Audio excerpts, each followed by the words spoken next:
terkait dengan sekaligus pemusnahan barang bukti yang dilaksanakan oleh kita Forkopimda beserta stakeholder terkait.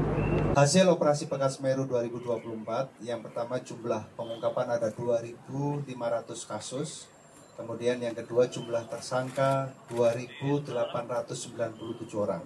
Dengan rincian yang pertama ungkap TO ada 480 kasus, 542 tersangka.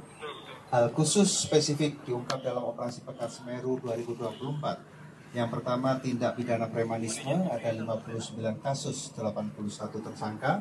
Tindak pidana prostitusi 55 kasus, 58 tersangka. Tindak pidana pornografi 7 kasus, 7 tersangka. Tindak pidana perjudian 175 kasus, 191 tersangka. Tindak pidana miras 54 kasus, 54 tersangka. Tindak pidana handak, petasan, mercon 31 kasus, 35 tersangka, dan tindak pidana narkoba 99 kasus, 116 tersangka. Hal khusus spesifik diungkap dalam operasi Pekan Semeru 2024, tindak pidana premanisme ada 331 kasus, 420 tersangka. Tindak pidana prostitusi 48 kasus, 57 tersangka. Pornografi 2 kasus, 2 tersangka. Perjudian 127 kasus, 159 tersangka. Miras 1.287 kasus, 1.298 tersangka.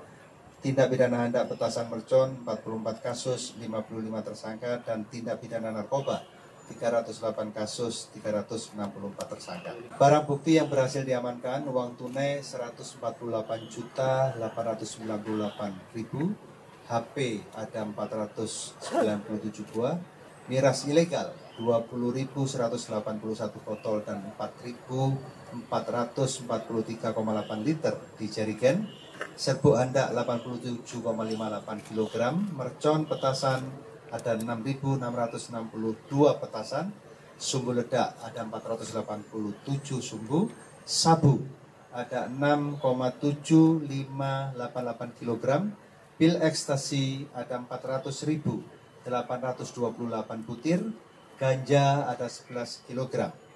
Sementara barang bukti yang dimusnahkan, miras ada 5.330 botol atau sekitar 7.000 liter, sabu ada 156,3799 gram, ganja ada 11,350,24 gram, ekstasi ada 9.808 butir, dan okerbaya 339.000 butir.